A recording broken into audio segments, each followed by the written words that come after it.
Bendecidos, bueno, qué bueno que está aquí esta mañana. Tenemos una, un anuncio antes de comenzar. Tengo un anuncio en cuanto al programa lo que tenemos en la tarde de perspectiva pastoral. Vamos a estarlo haciendo cada 15 días en adelante. El día de hoy lo vamos a tener, pero después, y el próximo domingo también, con el favor de Dios.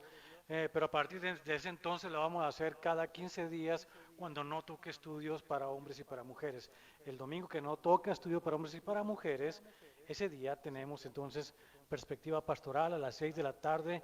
Venga, traiga sus preguntas y también quiero hacer una nota. Si usted a lo mejor cuando viene en la tarde o quisiera venir y tiene alguna duda, pero le da pena preguntar por alguna situación, ah, puede mandarnos un texto con su pregunta y venga a escuchar la respuesta. No vamos a decir quién hizo la pregunta si no lo desea, póngalo, no quiero que sepa mi nombre. Y está bien, damos la respuesta. A su pregunta sin nombrar quién lo escribió, pero venga a escuchar las respuestas. Venimos a aprender, a conocer al Señor y a través de esas preguntas que todos tenemos acerca de la Biblia y de la vida cristiana, es que aprendemos más a conocer al Señor más profundamente. Y aquí estamos entonces, domingo, 6 de la tarde, el café va a estar listo, la mesa puesta ahí para que venga y nos acompañe, ¿verdad? Y tenemos un buen tiempo de administración entre todos los hermanos aquí. Y bien, mis hermanos, qué bueno que está aquí esta mañana. Soy Eduardo Mesa, pastor de esta congregación, Calvary Chapel. Lo que hacemos aquí es estudiar toda la palabra de Dios. Vamos libro por libro, capítulo por capítulo, verso por verso de la Biblia. Actualmente estamos en domingos estudiando la carta a los Hebreos, entrando a la recta final en el capítulo 12 de esta carta. El día de hoy vamos a tocar los versos 14 en adelante. No vamos a tomar todos los tantos versos que hay ahí, pero vamos a tomarlos en un contexto de que vamos a leerlos todos juntos y vamos a ir desglosando poco a poco esta semana y las que siguen estos últimos versos del capítulo número 12 que son bien importantes. Y como siempre me gusta comenzar recordándoles o dándoles una reseña de lo último que vimos la semana anterior. Y lo hago para que estemos como que en el mismo sentido en dónde nos quedamos, dónde vamos, y si viene por primera vez, para que sepan dónde estamos estudiando la palabra de Dios, lo que nos ha venido hablando el Señor por este último tiempo.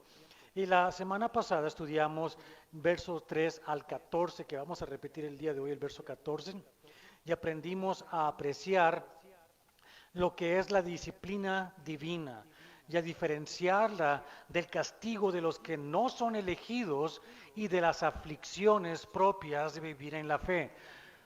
Hay tres cosas, tres situaciones. Si eres un hijo o una hija de Dios, si has recibido al Señor Jesucristo como tu Señor y tu Salvador personal, el Señor te va a disciplinar, es decir, va a usar su disciplina sobre ti si te estás desviando de sus caminos.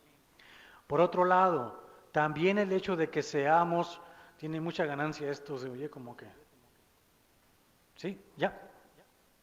Eh, por el otro lado, el hecho de que seas hijo o hija de Dios también significa que vas a experimentar situaciones adversas en tu vida. Son las aflicciones que el Señor Jesús prometió que íbamos a tener todos nosotros, sus hijos, todos los que somos hijos de Dios. Entonces tenemos estas dos situaciones para nosotros. Pero para el resto del mundo, aquellos que no han recibido a Jesucristo como su Señor y Salvador, hay castigo y es castigo eterno. No va a parar, es eterno. El Señor va a hacer su justicia sobre ellos y van a sufrir las consecuencias eternas de no aceptar al Señor Jesucristo como su Señor y Salvador personal. Entonces, la semana pasada vimos que Dios, siendo Padre de todos nosotros, nos disciplina para que volvamos a su camino.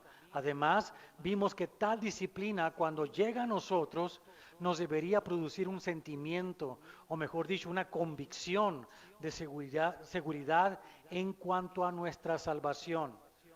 Eso nos da seguridad a ti y a mí de que somos salvos. El hecho de que el Señor nos discipline cuando hacemos algo que a Él no le agrada. Si cometemos un pecado, Él nos va a dar, ¿verdad? Nos va a traer.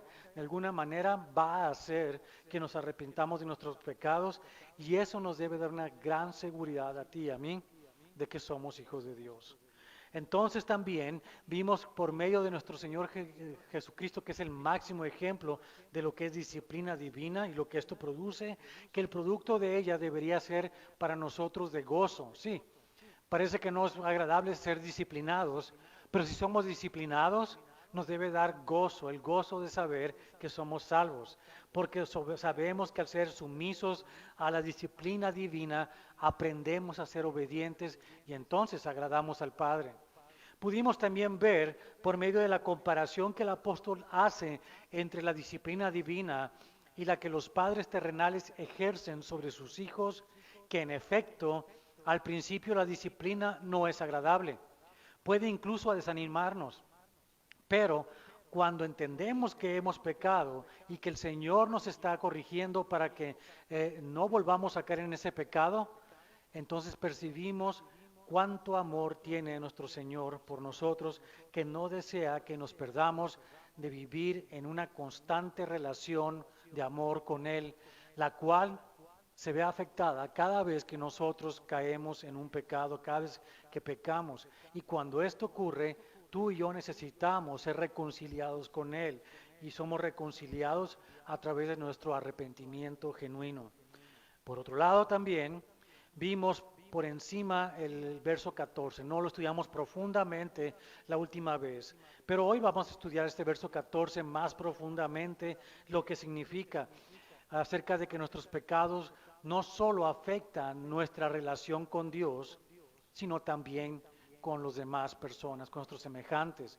Y de la manera que confesamos nuestros pecados inmediatamente a nuestro Padre Celestial por medio de nuestros abogados, que es Jesucristo, para ser perdonados y reconciliados, de esa misma manera lo debemos hacer con nuestros semejantes. Vimos que el apóstol compara esta necesidad de tener paz con todos con la santidad del creyente misma, sin la cual nadie verá al Señor, dijo. Desde una ampliación más grande del verso 14 hasta concluir con este capítulo, vamos a ver una comparación entre los verdaderos hijos de Dios y aquellos que por alguna razón, siendo del mundo, se mezclan entre los primeros para ser causa de tropiezo a la iglesia. Pero vayamos entonces al texto bíblico del día de hoy y vamos a empezar a estudiar la señal de alerta que el apóstol tiene para la iglesia hebrea y para todos nosotros hoy en día. Acompáñenme a leer entonces en Hebreos capítulo número 2 y le pido se ponga de pie para que lo haga conmigo. Versos 14 al 29. Amén. Seguid la paz con todos y la santidad, sin la cual nadie verá al Señor. Mirad bien, no sea que alguno deje de alcanzar la gracia de Dios, que brotando alguna raíz de amargura os estorbe, y por ella muchos sean contaminados. No sea que haya algún fornicario o profano como Esaú, que por una sola comida vendió su primogenitura. Pues ya sabéis que aún después, deseando heredar la bendición, fue desechado y no hubo oportunidad para el arrepentimiento, aunque la procuró con lágrimas. Porque no os habéis acercado al monte que se podía palpar y que ardía en fuego, a la oscuridad, a las tinieblas y a la tempestad, al sonido de la trompeta y a la voz que hablaba, la cual los que la oyeron rogaron que no se les hablase más, porque no podían soportar lo que se ordenaba. Si aún una bestia tocar el monte, será apedreada o pasada con dardo. Y tan terrible era lo que se veía, que Moisés dijo: estoy espantado y temblando.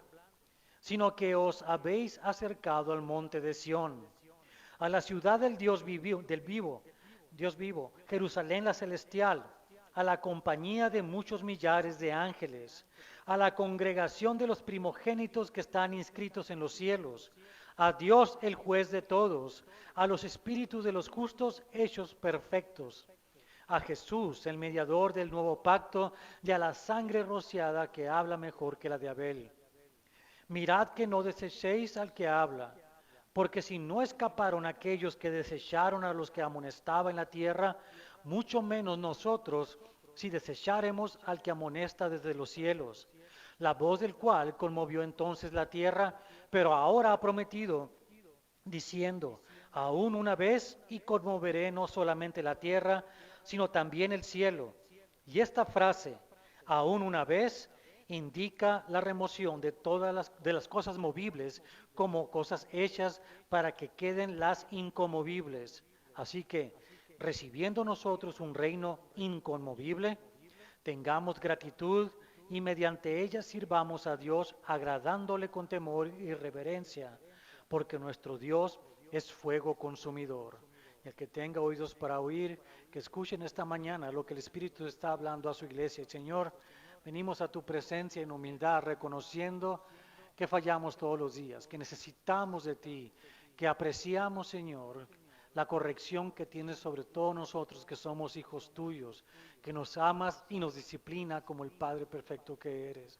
Señor, esta mañana en esta palabra que es dura, que es profunda, también encontramos verdades acerca de la realidad de la iglesia de todos los tiempos, en la que vemos que hay personas inmiscuidas en la iglesia que no pertenecen a ella, pero que buscan sacar provecho de ella, haciéndose y abusando inclusive de la oportunidad que hay para todos nosotros que sí somos miembros de la iglesia.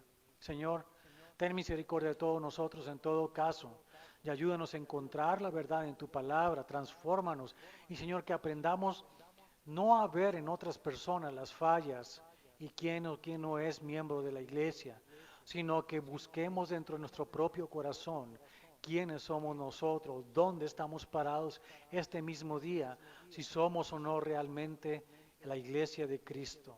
Señor, háblanos de esta manera y que tu Espíritu Santo, por medio de la palabra que hoy estudiamos, revele quién eres tú, Señor, a nosotros en este día, lo que tú esperas de nosotros y la perspectiva que nosotros debemos tener acerca de las cosas que tú nos hablas. Te damos gracias por ello, Señor, porque sabemos que tú tienes el poder para transformar nuestras vidas y hacer de nosotros todo lo que tú desees. Y te damos gracias por ello, Señor. Lo agradecemos y te damos a ti la gloria por todo en el nombre de Jesucristo. Amén. Puede sentarse.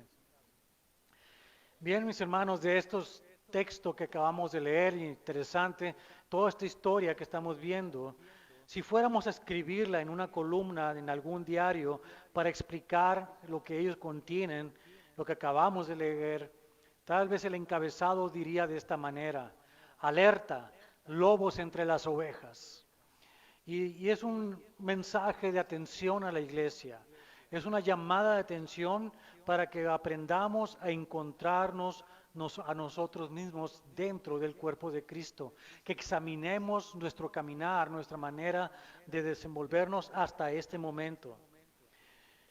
Jesús, cuando estuvo en la tierra, nos habló de que iba a haber situaciones dentro de la iglesia en la que habrían personas precisamente que vendrían y buscarían contaminar a la iglesia a través de las cosas que ellos harían para desviarnos.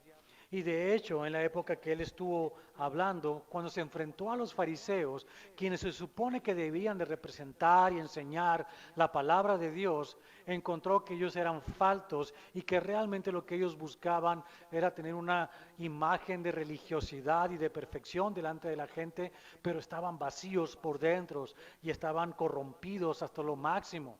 Y el Señor no quiere que seamos así. Por eso escribió en Mateo, dijo, y está escrito en Mateo, capítulo 7, verso 15, guardaos de los falsos profetas que vienen a vosotros con vestidos de oveja, pero por dentro son lobos rapaces.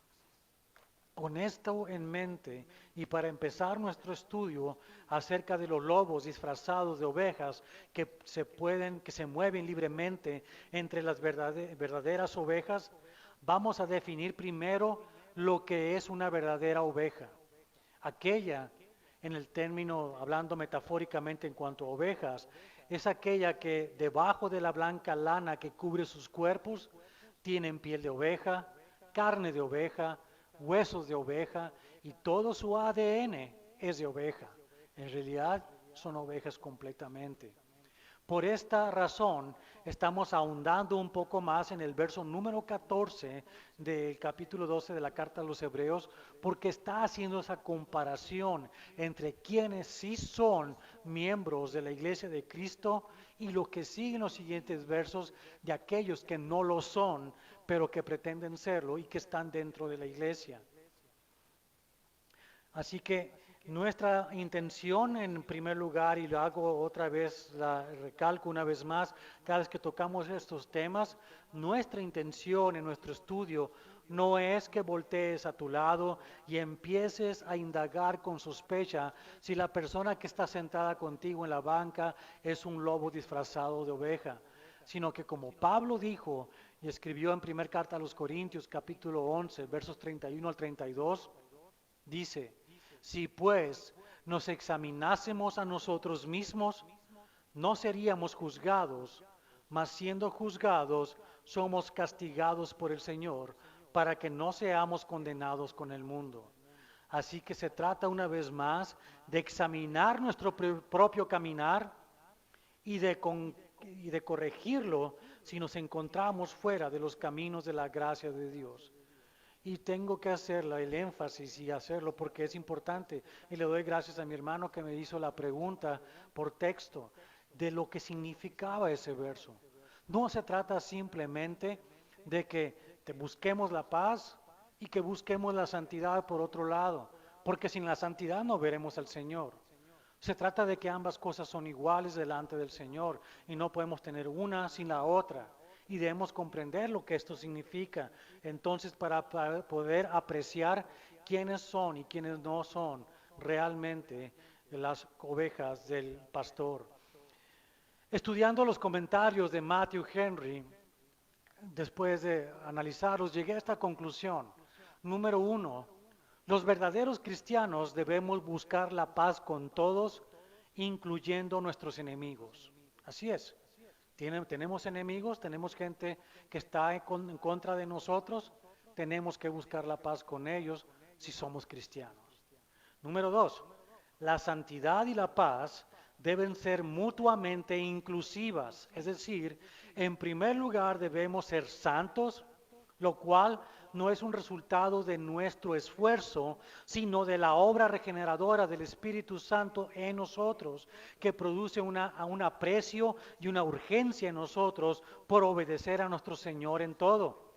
Y en segundo lugar, el amor genuino y puro de Dios es también obra del Espíritu Santo trabajando en nuestros corazones que antes eran de piedra, pero que ahora son encarnecidos y enternecidos de manera que amamos a todos nuestros semejantes. De esta manera venimos a cumplir con toda la ley de Dios, como Jesús mismo nos instruyó. En Mateo capítulo 22, versos 37 al 40, donde dice: amarás al Señor tu Dios con todo tu corazón y con toda tu alma y con toda tu mente. Este es el primero y grande mandamiento. Y el segundo es semejante: amarás a tu prójimo como a ti mismo. De estos dos mandamientos depende toda la ley y los profetas.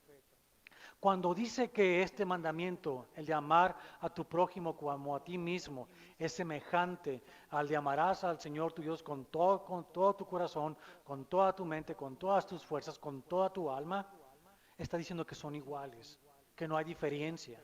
Es exactamente lo mismo. Y lo comprueba a través de la misma palabra de Dios, la Biblia. Así que no puede decirme es que yo amo a Dios, pero a mi vecino yo no lo puedo amar, porque entonces seríamos mentirosos. La palabra de Dios nos dice de esta manera, el apóstol Juan lo escribió así en su primer carta, capítulo 4, versos 19 al 20, donde dice: nosotros le amamos a Él porque Él nos amó primero. Si alguno dice yo amo a Dios y aborrece a su hermano, es mentiroso.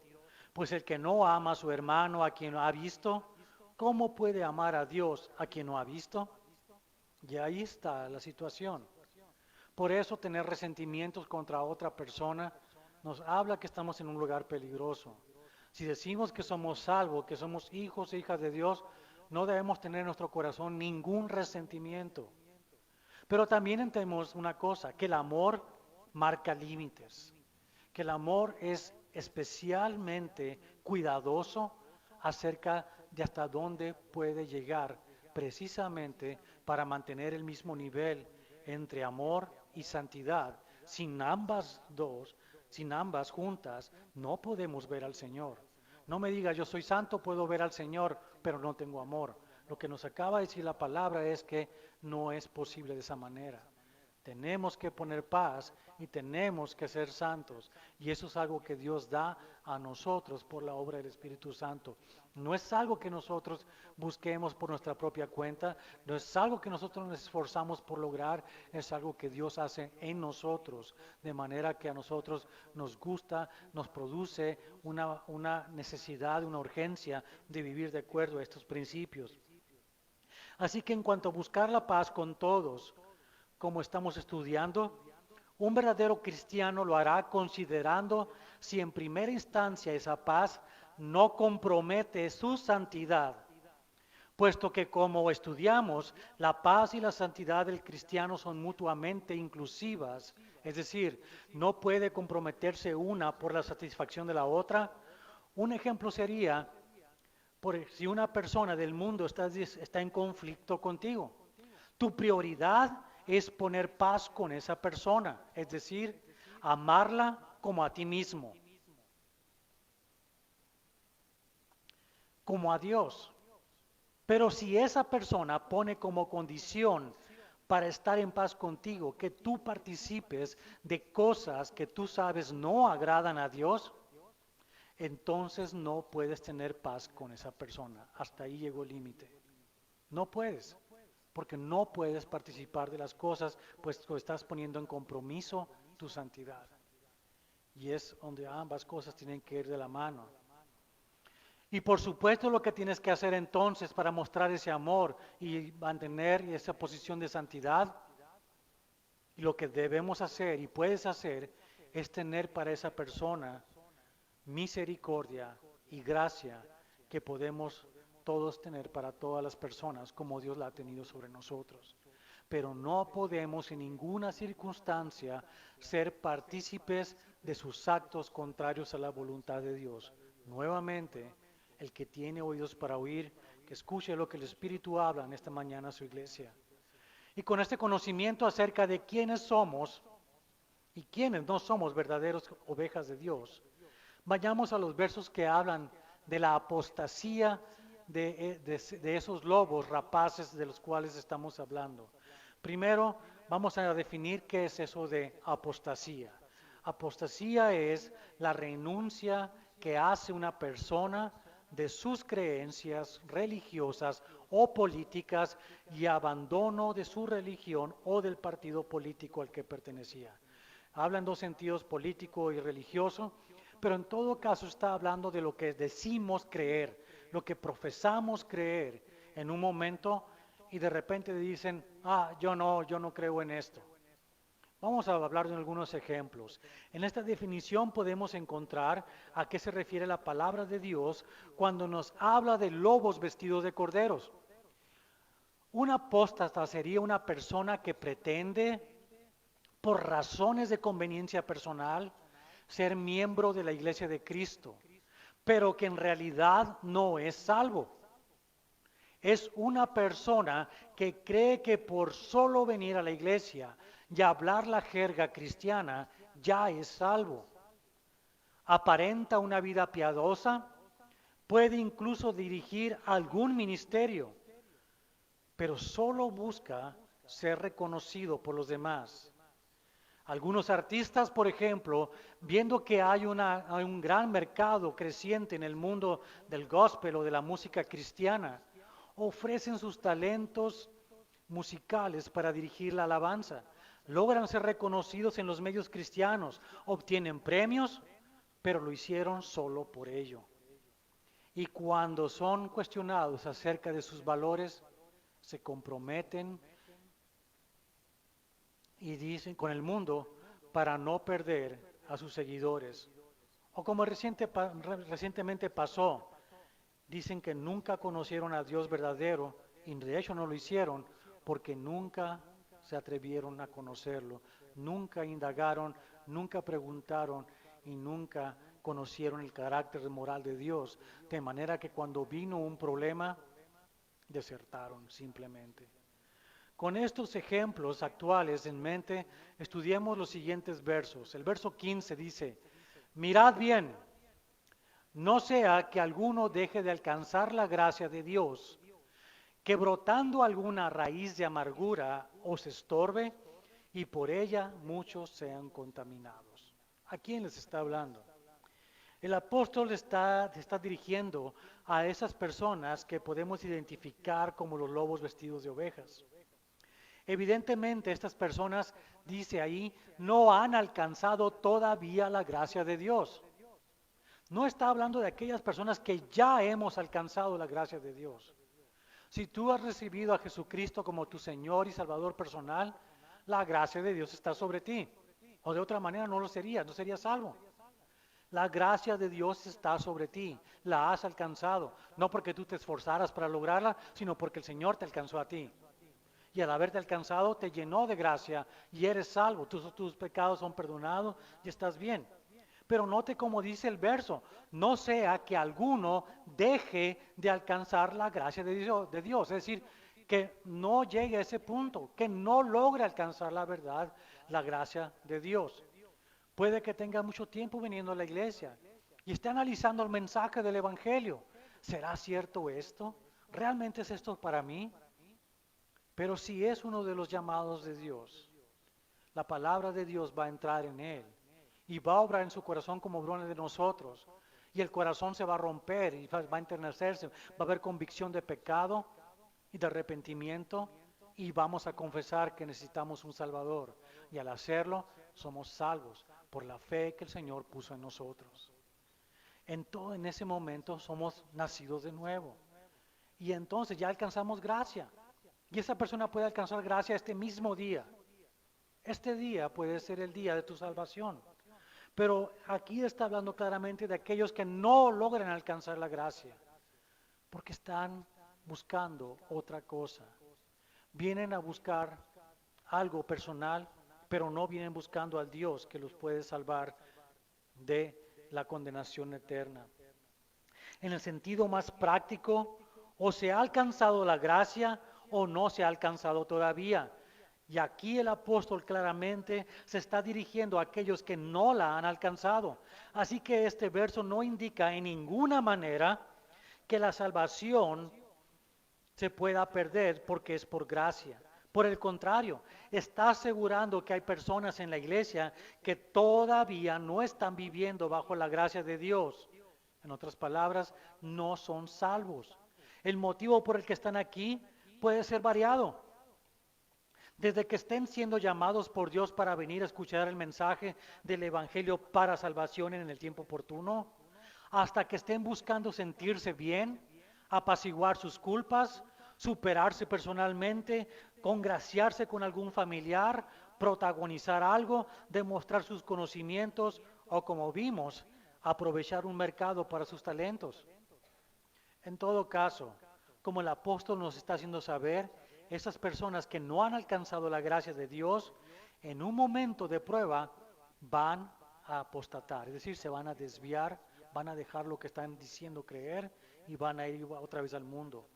Se llenarán de amargura y van a estorbar a los santos hasta contaminarlos. Pero esa es la realidad de la iglesia. No nos debe extrañar que eso pase. El Señor Jesús nos dijo que iba a pasar. La iglesia de todos los tiempos siempre ha tenido esa situación de personas que están en la iglesia para venir a contaminar la iglesia, para venir a desvirtuar, para tomar para sí mismos lo que a ellos les conviene y obtener ganancias personales. Esa es la realidad de la iglesia y no nos debemos asustar. Sabemos que es así y entendemos que es así. Pero no por eso tampoco, como les dije al principio, vamos a estar volteando a ver quién está a nuestro lado para ver si es uno de ellos. Más bien, recuerden, estamos hablando a nosotros mismos, examinando nuestras vidas, si nuestras intenciones son realmente agradar al Señor en todo, o simplemente hacer aquellas cosas que nos convienen a nosotros. ¿Por qué estamos aquí esta mañana? Eso es lo importante saber. Y es donde debemos llegar con esto que estamos estudiando en esta mañana. Continuando con esto, entonces, veamos el verso 16 en este mismo tenor. No sea que haya algún fornicario o profano como Esaú, que por una sola comida vendió su primogenitura. Esta es la amonestación personal al autoexamen de nuestras intenciones.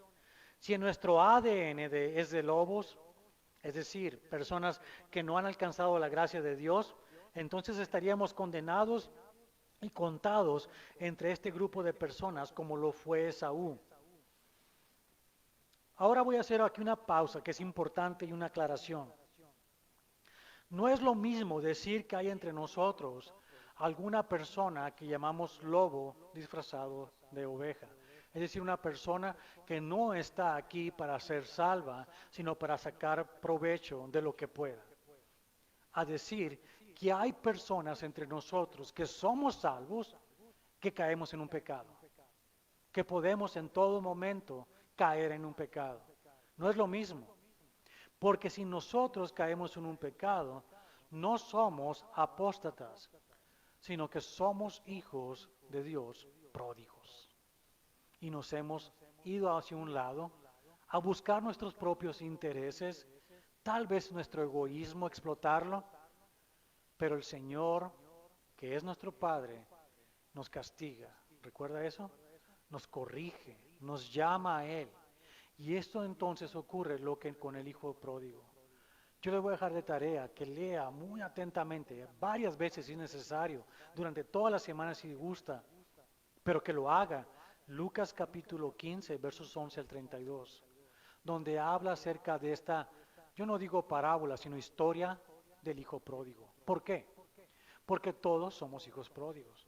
Todos en un momento dado de nuestra vida de cristianos fallamos, caemos en un pecado.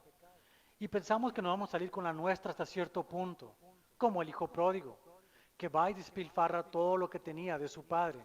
Va y lo despilfarra como tal, hasta que queda en un momento que queda en necesidad.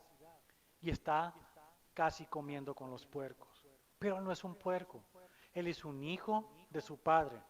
Y sabe que en el momento que voltea y llama a su padre, él está ahí.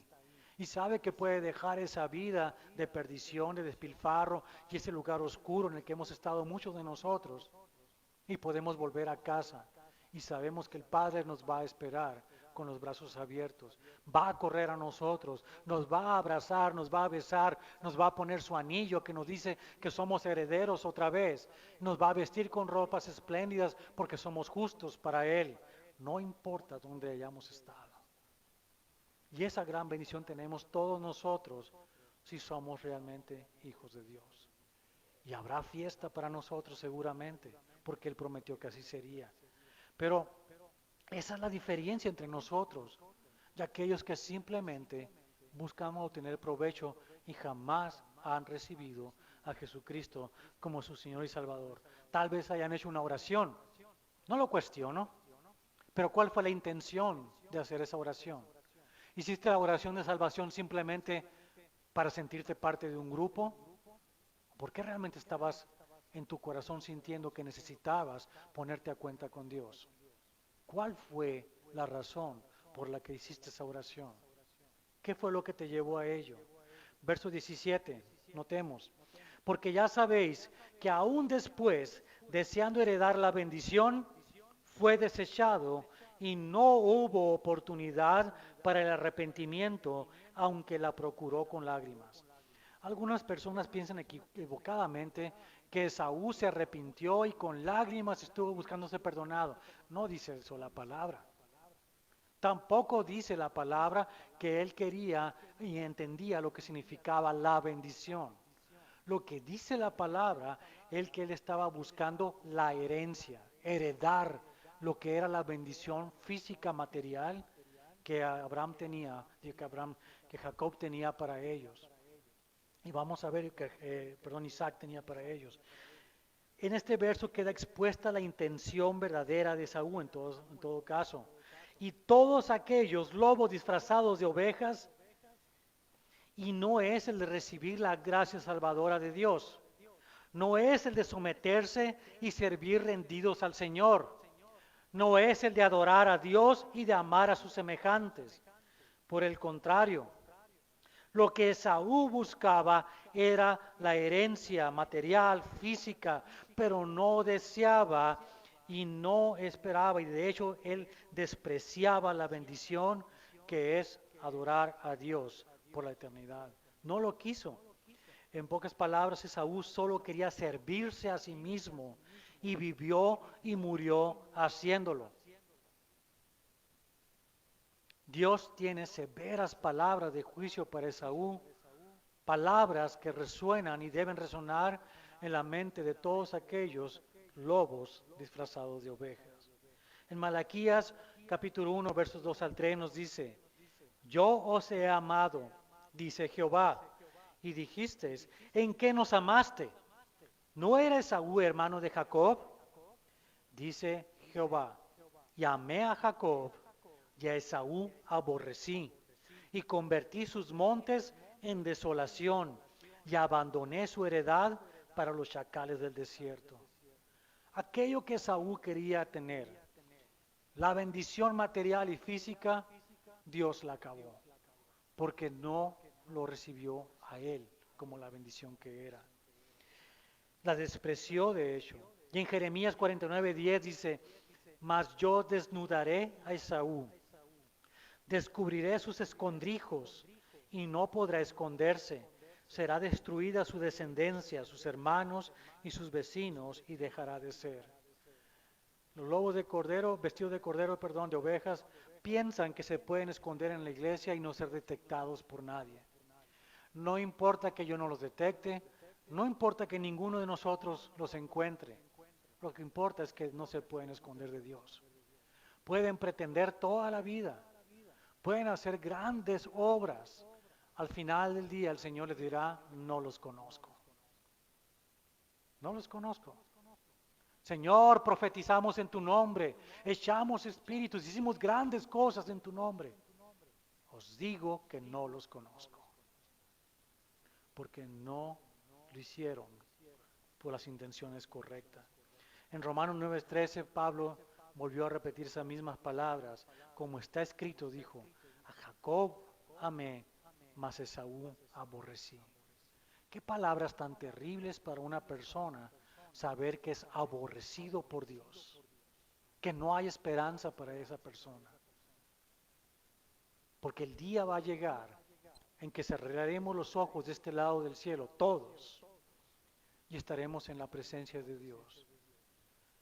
Si eres uno de los escogidos, si tú recibiste a Jesucristo como tu Señor y Salvador personal, genuinamente, tú vas a abrir los ojos inmediatamente delante del Señor, y el Señor no tendrá palabras de condenación para ti. Simplemente serás expuesto a las coronas, los premios que Él tiene para aquellos que lo sirvieron en obediencia. Sin palabras de condenación.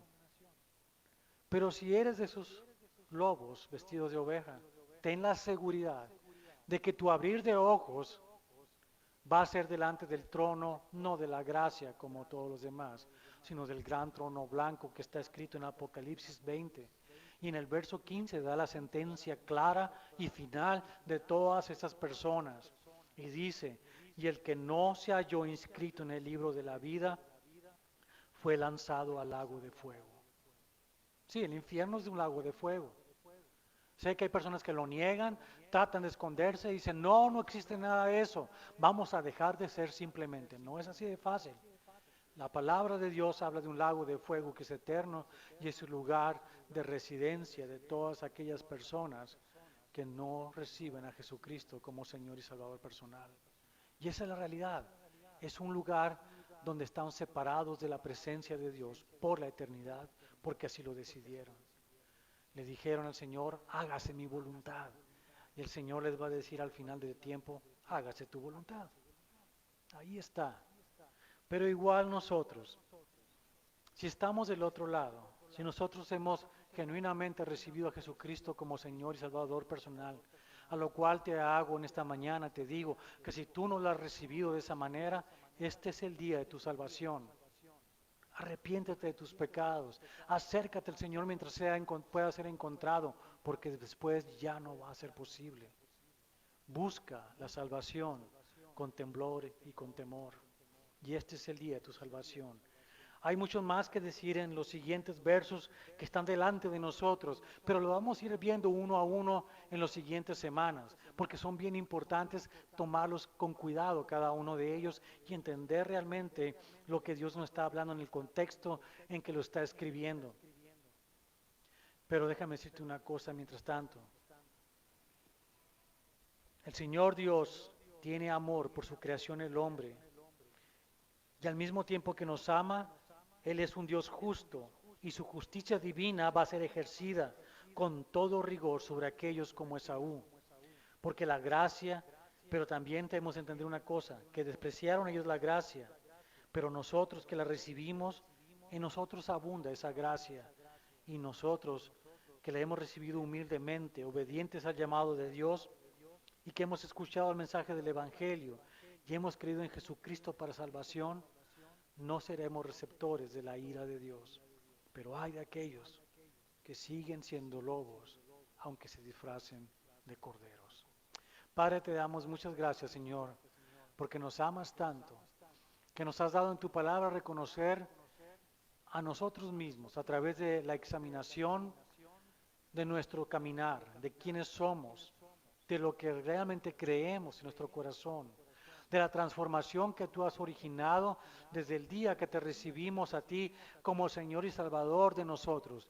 Y esto por fe y no de nosotros, como dice la palabra, sino el regalo mismo de Dios, como está escrito en Juan capítulo 6. Es el Padre el que nos ha llevado al Hijo. Y a los que el Hijo recibió, ninguno desechó, sino que a todos recibió. Y ahí estamos nosotros y te hemos recibido, porque tú nos llamaste, porque el Padre nos llevó a ti, Señor. Y el mensaje del Evangelio fue escuchado por nuestros oídos, pero llegó a nuestro corazón. Y aunque era un corazón de piedra, en un momento ese corazón se contristó y hubo arrepentimiento por nuestros pecados. Y al arrepentirnos, dijimos sí a la oportunidad de ser salvos. Y al decir que sí, tu gracia abundó en nosotros y vivimos bajo esa gracia a partir de ese momento. Así que no hay ninguna gracia más que alcanzar para nosotros, puesto que ya estamos viviendo la gracia.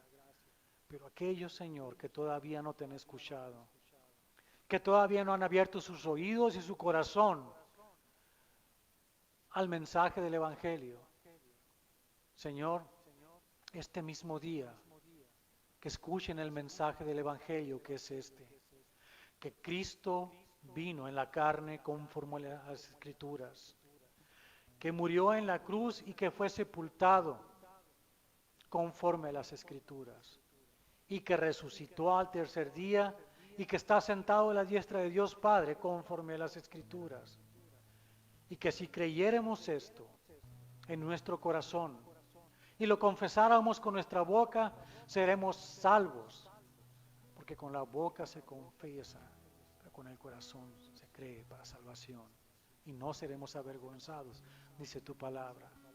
Señor, si hay alguien en este lugar que ha recibido este mensaje en este día, yo te pido, Señor, que obres tu perfecta voluntad en esa persona, regeneres su vida, y a partir de este día viva para adorarte, para alabarte, para servirte desde ahora y para la eternidad, gozándose de tu presencia. Señor, te damos gracias por este gran regalo que nos das a nosotros, por la gracia que abunda y porque tienes cuidado de nosotros, de traernos a tus caminos cada vez que nos desviamos de ellos, porque eres un Padre que nos ama profundamente. Gracias te damos, Señor, por estas verdades. Gracias por ser el Dios de todo lo posible. Gracias por ser el Dios que nos rescata de nosotros mismos y de las consecuencias de nuestros pecados para darnos toda la herencia de la bendición que hay en estar contigo por siempre. Gracias te damos en el nombre de Jesucristo. Amén. Dios los bendiga, mis hermanos.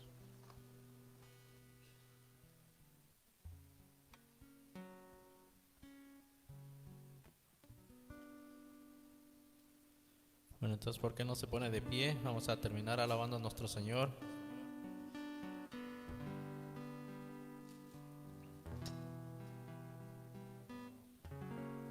¿Cuántos están armados con la palabra de Dios? Amén. Todos aquellos que hemos escuchado su palabra en este día, estamos listos para salir afuera y compartir el mensaje a aquellos que aún no lo conocen. Amén.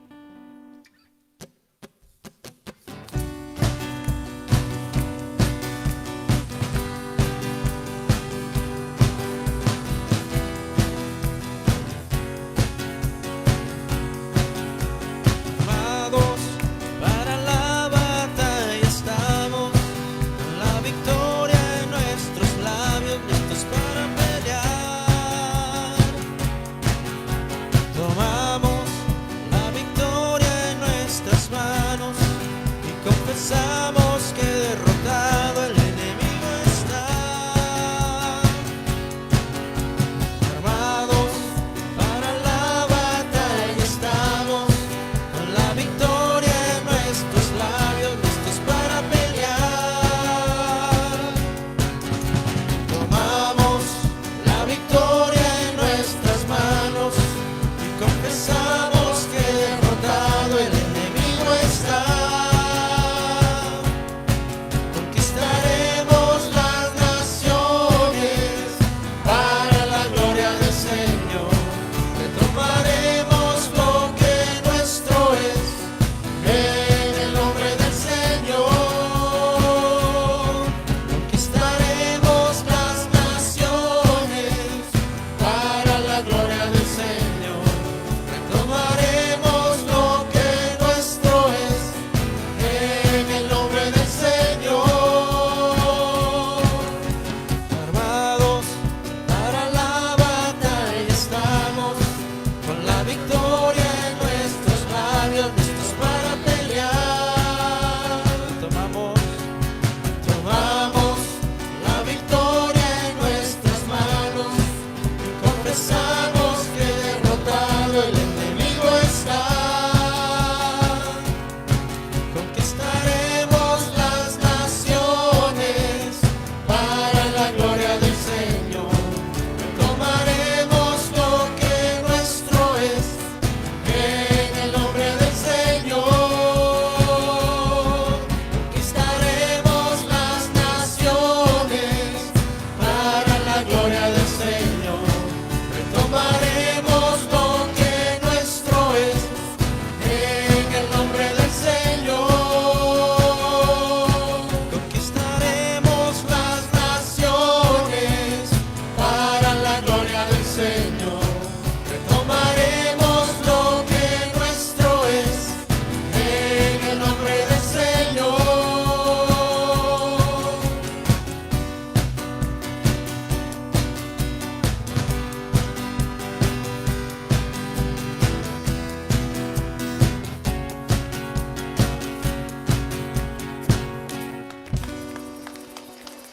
Así es, Padre Santo, te damos gracias, Señor, porque tú nos has hablado en esta mañana, Señor, y ayúdanos, Señor, a que podamos atesorarla en nuestro corazón, Señor, pero sobre todo a que la podamos poner en práctica.